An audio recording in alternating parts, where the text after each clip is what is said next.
Hi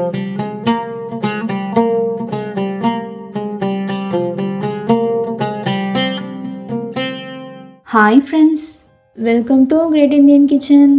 நம்ம இன்றைக்கி ரொம்ப டேஸ்டியான வேர்க்கடலை சட்னி எப்படி செய்கிறதுன்னு பார்க்க போகிறோம்.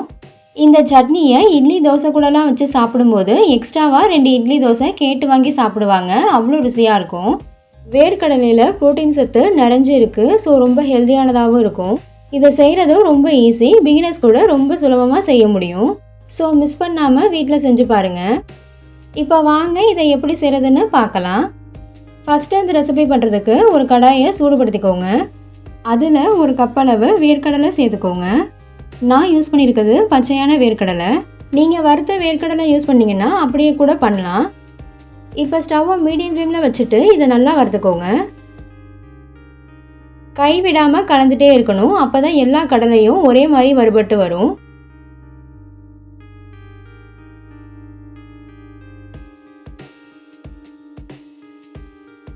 பாருங்கள், இப்போ நல்லா வறுபட்டுருச்சு.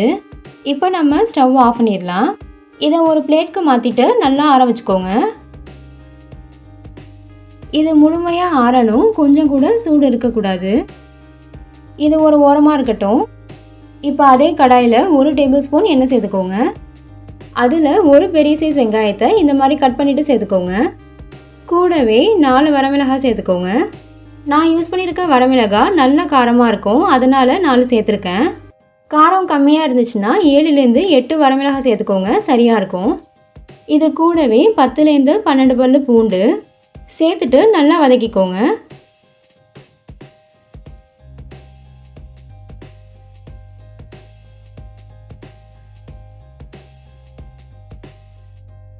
இப்போ பாருங்கள், எல்லாமே நல்லா வதங்கி வந்துருச்சு. இந்த ஸ்டேஜில் இது கூட ஒரு சின்ன துண்டு புளி சேர்த்துக்கோங்க. சேர்த்துட்டு ஒரு நிமிஷத்துக்கு மிக்ஸ் பண்ணாலே போதும்.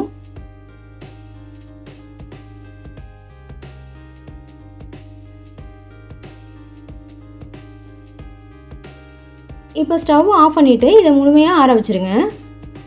இன்னொரு சைடு பார்த்தீங்கன்னா இதோட சூடு நல்லா ஆறிடுச்சு.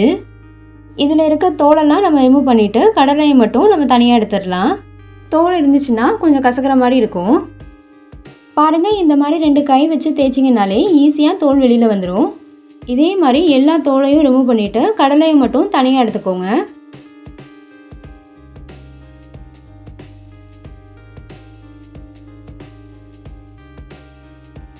இப்போ இதை ஒரு மிக்ஸி ஜாருக்கு மாற்றிடலாம்.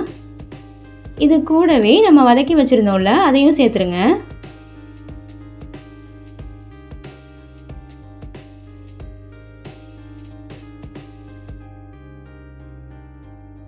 கூடவே தேவையான அளவு உப்பு. நான் 1 டீஸ்பூன் கல்லுப்பு சேர்த்துருக்கேன். ஃபஸ்ட்டு தண்ணி சேர்க்காமல் அரைச்சிக்கோங்க. அதுக்கப்புறமா கொஞ்சமாக தண்ணி சேர்த்து நல்லா ஃபைன் பேஸ்ட்டாக அரைச்சிக்கோங்க. பாருங்கள், இந்த மாதிரி.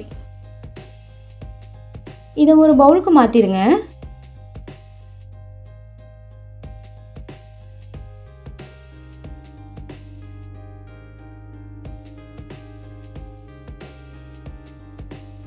அந்த மிக்ஸி ஜார்லேயே கொஞ்சமாக தண்ணி ஊற்றி அதையும் சேர்த்துக்கோங்க.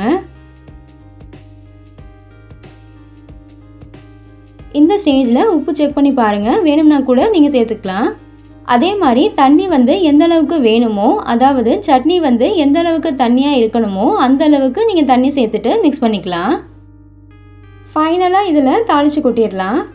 தாளிக்கிறதுக்கு 1 ஸ்பூன் எண்ணெயில் கடுகு, உளுத்தம்பருப்பு, 1 வரமிளகாய், கொஞ்சம் கருவேப்பிலை சேர்த்து தாளிச்சிட்டு சட்னி கூட சேர்த்து நல்லா மிக்ஸ் பண்ணிடுங்க. அவ்வளோதான், நல்லா அருமையான வேர்க்கடலை சட்னி சூப்பராக ரெடி ஆயிடுச்சு. இதை நீங்கள் சுட சுட இட்லி தோசை கூட வச்சு சர்வ் பண்ணலாம். ரொம்ப ருசியாக இருக்கும். நான் இன்றைக்கி இட்லி கூட வச்சு சர்வ் பண்ணியிருக்கேன். நீங்களும் இந்த ரெசிபியை உங்கள் வீட்டில் செஞ்சு பாருங்கள். செஞ்சு பார்த்துட்டு உங்கள் ஃபீட்பேக் என்னென்னு கமெண்ட் செக்ஷனில் சொல்லுங்கள். வீடியோ பிடிச்சிருந்தா லைக் பண்ணுங்கள், ஷேர் பண்ணுங்கள், சப்ஸ்கிரைப் பண்ணுங்கள். தேங்க்யூ. பாய்.